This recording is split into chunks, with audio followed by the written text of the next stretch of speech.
Good afternoon.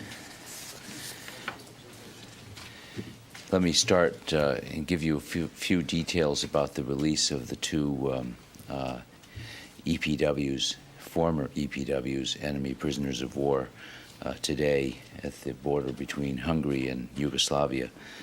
There wasn't press coverage of this because, as some of you may know, Article 13 of the Geneva Convention says prisoners of war must at all times be protected, particularly against acts of violence or intimidation and against insults and public curiosity.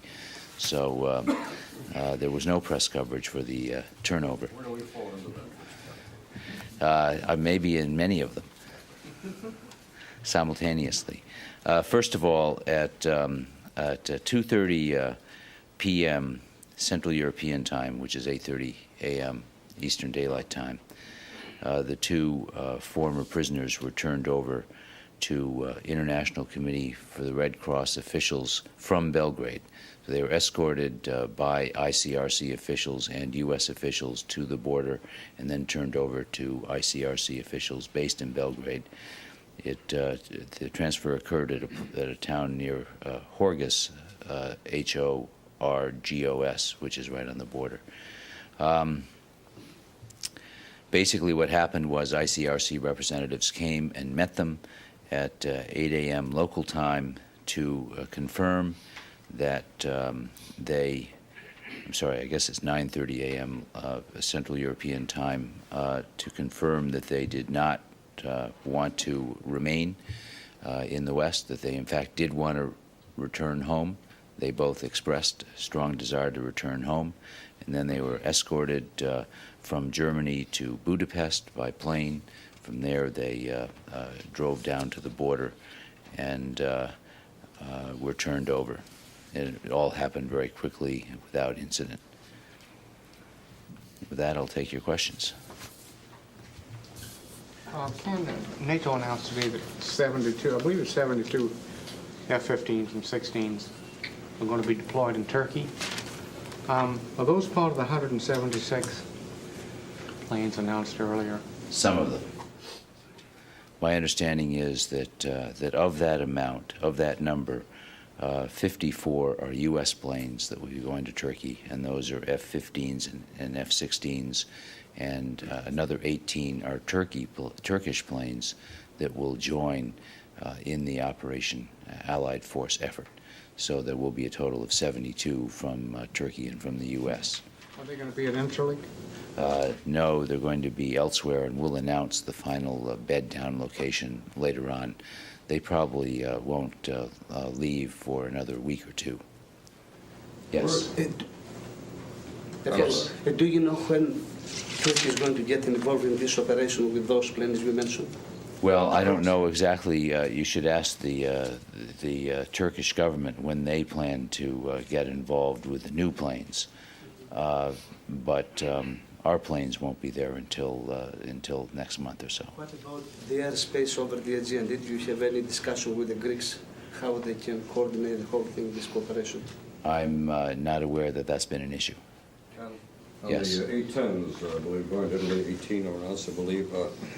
Where are they coming from? What is the number of A-10s now? And will this now negate the need for the Apaches with the more A-10s going into the mix? The 18 A-10s I announced yesterday, I believe, are now in Italy. They are coming from reserve Air National Guard units in Massachusetts, Michigan, and Idaho. 6 each from units in those states. And they will certainly add to the firepower we're bringing against forces on the ground in Kosovo. But do you think they will negate the need for the Apaches? Well, I don't know the negate the need. You'll notice, I'm sure, today that the President spoke about the good work that the A-10s are doing, and said that as long as the weather remains as it is and our forces remain as effective as they've been, that the A-10s may be able to do the work that the Apaches were sent there to do. But the Apaches are there, and if they need to be used, they will be used. Ken, you said all along that the Apaches will be used at the appropriate time. Right. If you have this additional fixed-wing aircraft in the region and the weather remains good, is it possible that the Apaches won't be needed at all? I mean, is it? I guess I can't speculate about that. We've always said that they would be used at the appropriate time against the appropriate targets. And The original reason that they were dispatched was because of the difficulty in hitting targets in very poor weather conditions. And they were dispatched at a time when we were being weathered out on a substantial number of sorties over Kosovo. And because of the bad weather, we got somewhat of a slow start in attacking forces in the field, on the ground in Kosovo. Since then, two things have happened. Since March 24th, the weather's improved, and as you see from General Wald's charts up here every day, in fact, that one right there, it will get progressively better as we get into the summer. But also, we have successfully suppressed, or more successfully suppressed, the Yugoslav air defense system, and therefore we've been able to fly more places more often and hit more targets with less risk. Those two factors, suppression of the air defenses systematically and gradually over a long period of time and improving weather, have made it possible for us to attack much more effectively targets on the ground in Kosovo. Yes? Mr. Bacon, the British and the French are pressing for the use of ground forces.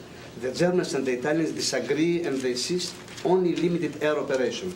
Could you please clarify your position, since General Clark is talking about peace operation plan consisting of 28,000 troops? Well, let me separate what you said into two categories. The first is the general question of ground troops, and the second is the so-called KFOR, or Kosovo Peace Implementation Force. In terms of ground forces, our position is very clear. We are not planning to use ground forces. We don't have an intention of deploying ground forces as part of an invasion force into Kosovo. We are intensifying, NATO are intensifying the air campaign, and we are having increasingly good results. Yesterday we took out more than a dozen artillery pieces, I think 18, 3 helicopters, made more progress against elements of the integrated air defense system, hit a MiG-29 and another MiG-21 on the ground. I think he's down now to 2 or 3 MiG-29s.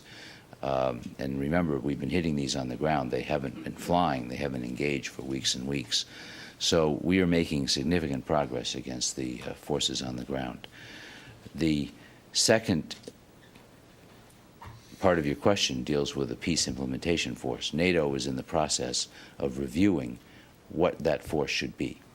And the initial plan was for a force of 28,000 people, and that would go in to enforce a peace, not to invade, not to create a peace, but to enforce a peace.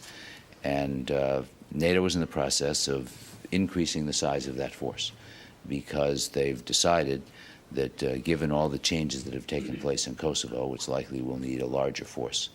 And those numbers aren't clear yet, but the numbers 45 to 50,000 have been floated around, and I don't have any disagreement with those numbers.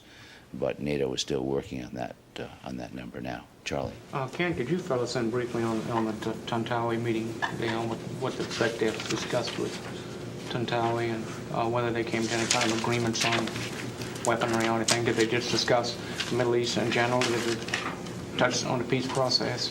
They certainly touched on the prospects, the enhanced process for progress on the Middle East peace process after the election results in Israel. They reviewed our defense cooperation. I don't think there were any new agreements beyond what we announced back in Cairo several months ago. Yes. Did the Yugoslav prisoners of war share any information with the U.S. that could be useful in a war crimes prosecution? As I said yesterday, these men were given a chance to talk to the ICTY, and they chose not to. And the Geneva Convention does specifically bars coercion in cases like this, and we did not coerce them in any way. They were given the opportunity They discussed it with the ICRC representatives. They decided that they did not want to meet with any representatives of the tribunal, and therefore they did not.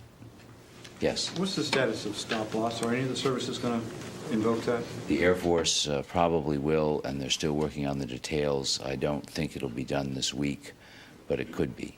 They're still sorting that out. Across the board, or particular skills or Well, I think I'll wait for them to finish their work on it. One of the reasons it's taken so long is that it's not easy, and so they're in the process of sorting out the details.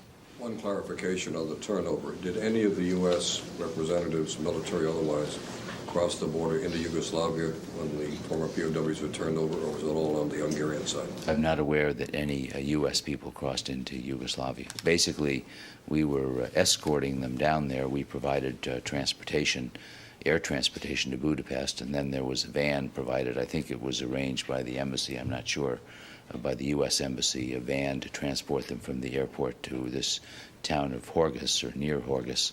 And I think we watched as they were escorted across the border by the International Committee for the Red Cross representatives, and then picked up by other ICRC representatives who'd come up from Belgrade. Yes? Have there been any recent shipments of oil into by sea into Yugoslavia, and what's the progress of the setting up the search and visit regime? My recollection is the latest shipment, the last shipment was May 3rd, and it was a relatively small shipment, and I believe that visit and search could be through the North Atlantic Council this week. I think it's out of the military committee now, and it's been sent to the North Atlantic Council of the NAC for final approval, and I would anticipate that it could be done by the end of this week. Thank Yes. you. With the additional warplanes you announced yesterday and today that'll be going, are there any additional reserve call-ups? Nothing major. We actually announced most of the reserve call-ups several weeks ago. There could be more in the future, but right now there have just been minor dribs and drabs, and I think we're up now to a little over 5,000 reservists have been called up, a little less than 5,000, and that's where we've been for a while. Ken? Yes. There had been some discussion several weeks ago about Serb generals under house arrest, 6 to 9 of them, and there have been periodic other reports of dissension within the military ranks. Is there any confirmed reporting on any of this, any additional cracks in the military leadership? There is additional reporting of more generals under house arrest. One of the things we're trying to sort out whether this is a recycling of an earlier report through various channels, or whether these are really new people. But there just recently have been reports of more generals being under house arrest for opposing various military plans or speaking out in various ways. We're trying to get more details on that, obviously. Second, there do seem to be a number of other signs of difficulty. Some are not too surprising. One is, for instance, that many reservists, particularly in Montenegro, are refusing call-up, and they have been leaving the country and going into Serbia, the Republic of Srpska. That's not surprising because Montenegro is a relatively independent state, and so the Montenegrins probably have a lower commitment to this than the people in Serbia would. Second, we continue to get reports, and these are sometimes hard to confirm, of rising desertion rates, and we're trying to get more details on that. I'm sure you saw today news accounts of anti-war demonstrations in 2 Yugoslav cities. At one, they came to a ceremony to bid goodbye to reservists who'd been called up, and there was a demonstration by about 1,000 people demanding that the mayor stop the reservists from leaving the town and protesting the fact that the reservists had been called up and were leaving. In another town, people chanted, "We want sons, not coffins." So there does seem to be the beginning of public demonstrations in Yugoslavia against the war that's going on, and the increasing price that the Serb military is paying under the bombing campaign. Bill. Ken, has the power grid, the civilian power grid, become a target of NATO? There was, I believe, 3 or 4 days ago, some of the grid was taken out in Novi Sad. Well, we've attacked the power grid from time to time. It is a target. And we'll continue to do that. Power remains out in parts of Yugoslavia, and we have operated on the assumption that certain military systems can't operate effectively without power. Certainly computers can't. Some of the air traffic control and maybe some of the air defense system can't operate as well without power. So we will continue to attack the power system as appropriate. Charlie. Thank you. You're welcome, General Wald. This is an acclamation to you. We want Wald. Thank you, Mr. Aldinger. The weather was predicted this morning, said yesterday, and then through the early part of today has been not as good as we had hoped for, but it has improved, and it looks like it should start improving throughout the afternoon, and then tomorrow down a little bit. But this yellow part here actually only shows scattered type clouds, so it's not necessarily bad all over it to fly. So only a small portion of Belgrade, that northern area, and then some of the south has been affected. But over the next couple of days, a little bit of clouds coming through. I'll show you some film of that in just a moment. The Rockies or the Grand Tetons there, General? Those are getting to be more and more like smaller mountains as the summer comes up. What are the percentages on the Can you? 10,000, 8,000? Let's go back. Yes. And I've got a special chart for you after this. I'll show you. What this shows is from 0 to 100% of good flying, and this is actually 100, should have the 0 gone, but 100% of flying, weather being good, and these numbers were additive here. It should be a decimal point in there, so it would be 100%, etc.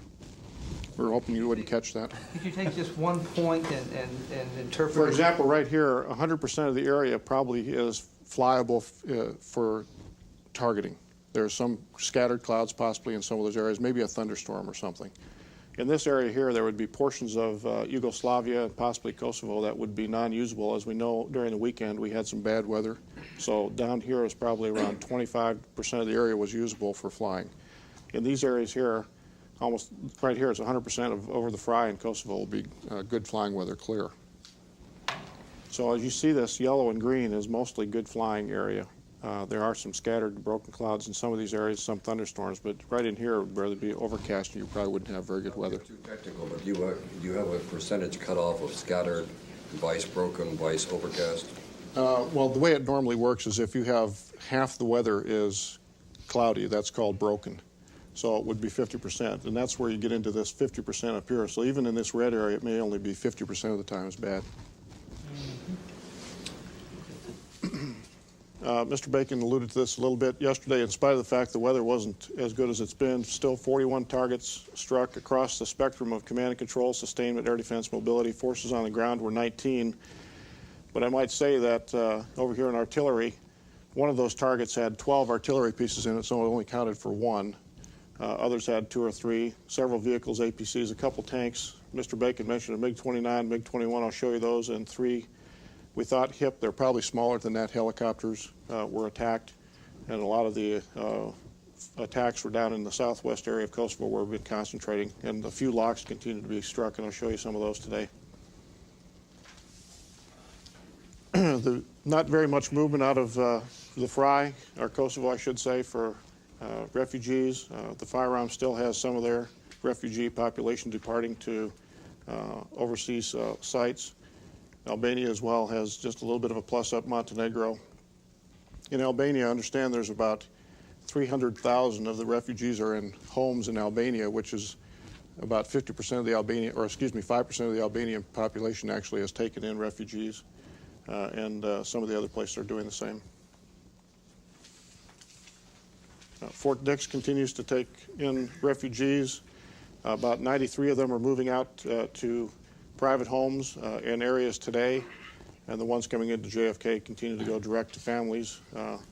They're still looking at maximum about 4,200. They've opened up another area in Fort Dix called the Hamlet area. So they're handling the refugees in a good way there, and they should start moving out more and more into private homes and families over the next few weeks. Camp Hopes now has 1,148 folks in it. By the end of the month, it'll have about 2,500. Camp Eagle, the second one, has been identified. It's just south of the existing Camp Fear. And then Camp Liberty, the third one, they're still citing the location for that. And I've mentioned the refugees leaving Fort Dix today.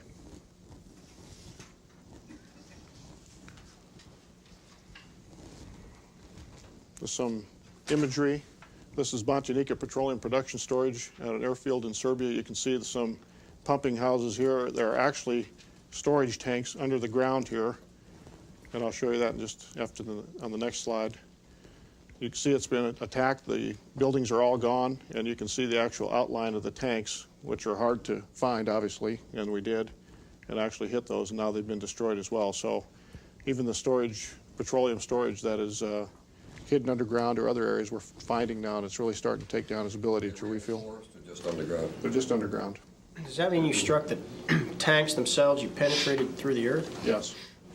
The actual tanks were under the dirt, and we knew where they were. They hit it, and those tanks have then been destroyed. So are those the tanks you see there, or outlines? These are actually of the tank? outlines of where there used to be dirt, and you can see the dirt has collapsed into the tank itself, so it was covered under the ground. And these pumping houses, of course, are gone. You can see several other strikes along there. And Banjanica has been taking a severe beating. Can you tell us? Those probably were just normal laser-guided bombs with a delayed fuse on them. How do you find the tanks underground? There's a lot of ways to find different things. I'm not going to talk about Penetrating radar or something? No, I'm not going to talk about intel sources, but there are various ways to find that out. Astrologists. This is a Pokloplay ammunition depot. These are just some areas here that are, and the reason I show this is some of the smaller ammo sites in Kosovo itself. We're finding those, and these would be for local supply of the VJ MUP that are deployed into the field. And as we get those, we're starting to take those out as well, which is really degrading its ability to resupply as ammunition. These I showed a few weeks ago. These buildings, they were ammunition storage area in Leskovac, Army Garrison and Ammo Depot in southwest Serbia. There was one building left, went back and took that out. Now that's destroyed, and there's probably ammunition in that because the building's totally destroyed. The Rednik Milica station in Serbia, and once again, this was a MUP headquarters area. You can see there were other buildings there that had been struck earlier, and then there are several buildings here that have burned out, but there are other ones that are standing, so those were probably Serb buildings of some sort. They're in the middle of those, and this headquarters here was struck and destroyed. Nothing left. Belgrade Army Garrison, Avala Mountain, just once again, some of their barracks areas are taken out. These buildings have been destroyed. This one had sustained some collateral. That's an Army barracks that's being hit. It all adds up where they either have no place to go back to, or they have no ammunition, or their fuel's being taken away. And on the film today, these are all mostly from yesterday. There's a couple earlier from the Theodore Roosevelt. But we'll go through sustainment, fuel, their hardware, some bridges. First, the weather from yesterday, and this is the prediction up to today, and you'll see that where the Kosovo is, and of course you know what the legend is for the clouds. It was better early on, then as we predicted last night, it started getting bad. It moves across, and it stayed pretty much as predicted, and then started right at the end of this. You can start clearing up in the Kosovo area. In fact, it was a little bit better than that, fortunately. And the cycle now will be mostly clear with some thunderstorms in the afternoon. This is the weather as of this morning with the satellite imagery. You can see there are some clouds in here, some embedded, but it's about as we predicted. It's starting to clear up a little bit better as we speak. First, we'll talk about the locks, lines of communication. Continue to take down his bridges. The Velika Plana highway bridge in central Serbia. This one, the bomb goes between two roads on this bridge, and goes off underneath it, probably does some damage underneath, but it wouldn't be considered destroyed. There's another bridge at the Popovic Highway Bridge in southwest Serbia, southeast Serbia, I should say. This one's been attacked several times before. You can see the craters, but it wasn't dropped. This one will have 4 bombs go on it, and now it's been dropped. So his ability to move back and forth is being hindered significantly for his sustainment. Armored vehicles, this one was being refueled yesterday. The best he can do now is try to get out to his vehicles and try to refuel them. You can see the refueler to the next of it is hot. There's a tank under here that's been hit, and the refueler for sure was destroyed. The tank probably sustained some damage. Leskovac Ammunition Depot, this is a Spanish EF-18, dropping a 1,000-pound GBU-16 bomb. His ability to resupply for ammunition is being hurt in a big way. That obviously had some ammunition in its burning. His IADs, we continue to take those down more and more. This is a SA-6 transport erector launcher yesterday with an F-16 with a laser-guided bomb. You can see where the transporter had moved, where the tracks are. It's a large explosion, and you can see the, under here in just a moment, you'll see the actual, one of the SAMs cooking off. There were several SAMs on that launcher that blew up with it. You can see it's pinwheeling there, so I'm doubtful that was a dummy. Transporter electric launcher, another one. This is a little ways from that one, a few miles. Once again, you can see the road, the tracks going up to it. You can see the actual missiles on the launcher. Another large explosion. And so his best SAMs, his SA-6s, are being destroyed. His SA-3s are way down. Continue to take those out. This is a mobile anti-aircraft gun, probably 23 or 37 millimeter. Dug in just a little bit. F-16 with an LGB. More than likely destroyed. Another AAA site, anti-aircraft site in central Kosovo, another F-16 with a laser-guided bomb. This one you can see the revetment a lot better.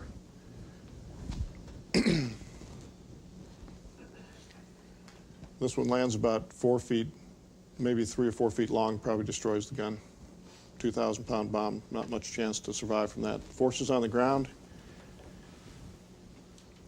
continue to attack them. This is a VJ MUP staging building in eastern Kosovo. This is a F-14 Tomcat off the Theodore Roosevelt. You can see the staging area in the tree line. You'll see the same bomb burning in the next photo. It's another F-14, his wingman, revetted position in eastern Kosovo. You can see the top bomb just went off earlier, and then you'll see the revetted area down below that's attacked by this with a GBU-16, again, 1,000-pound bomb. This is the Volkodzan border post. Continue to take their border posts out. These are areas they adjust artillery from or watch for UCK movement. And they're systematically taking their border posts out as well. MiG-21 on a road. These are not. This is not on the airfield. It's near Banjanica, but they moved it out to a highway road. We're fortunate to find it. F-15E with an AGM-130. You can see the outline now gets very clear. It's covered with a tarp. And direct hit. MiG-29 yesterday, another one. They moved it out on the highway road next to the airfield. AGM-130 off an F-15E. See it under the cursor.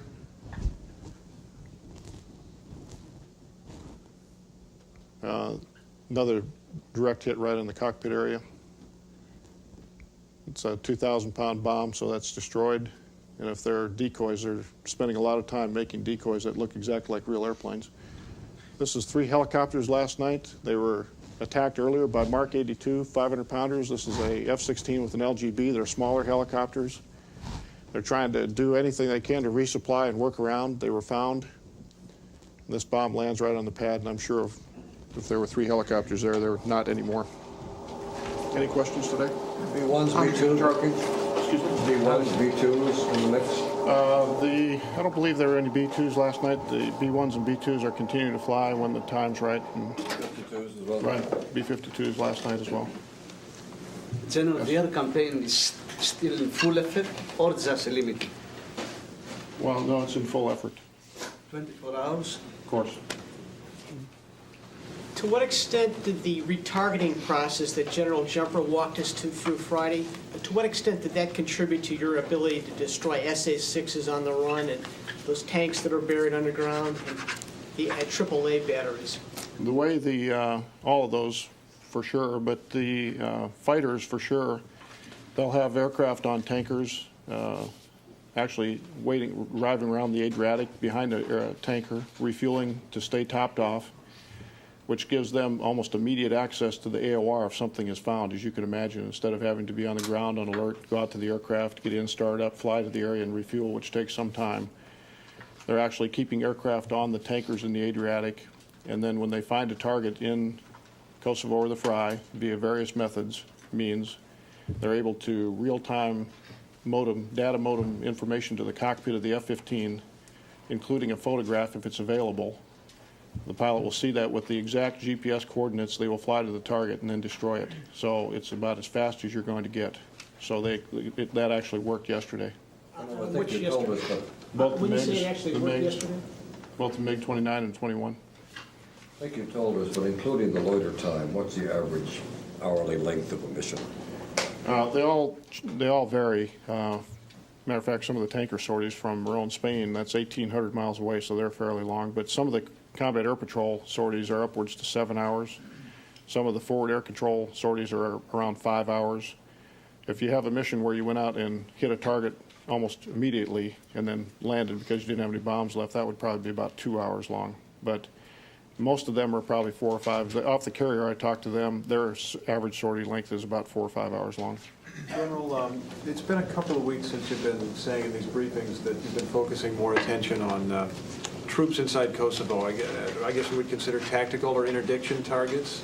And now that it's been a little bit of time since what may have been the peak of the strategic bombing campaign, can you give some kind of assessment on what you feel the strategic bombing accomplished as far as military effectiveness and also as far as achieving political goals here?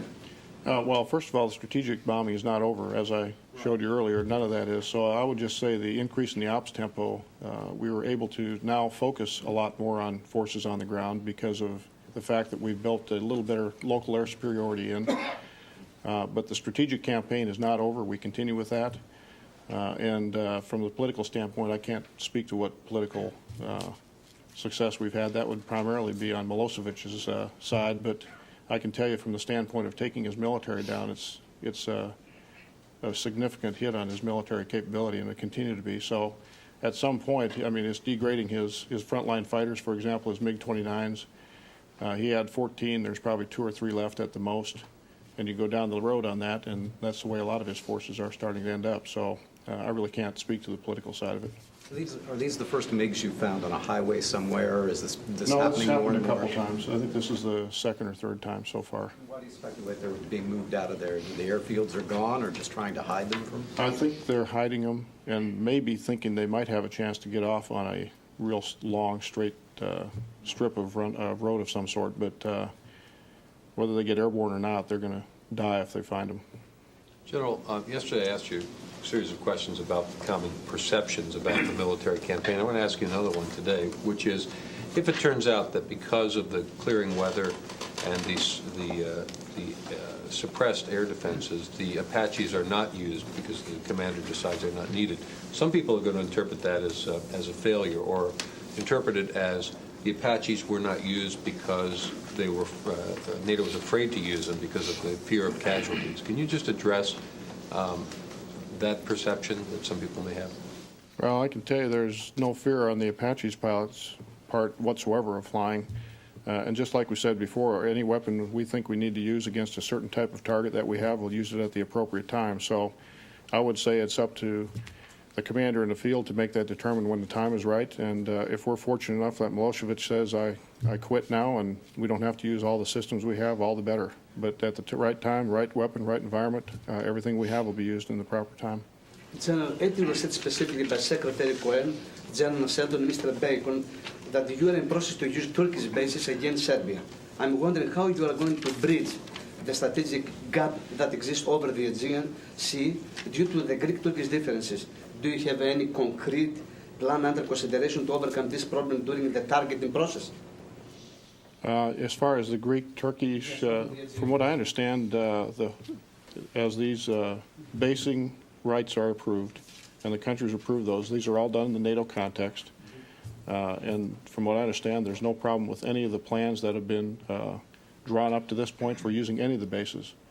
And I know Greece and Turkey, as being part of NATO, are supporting this.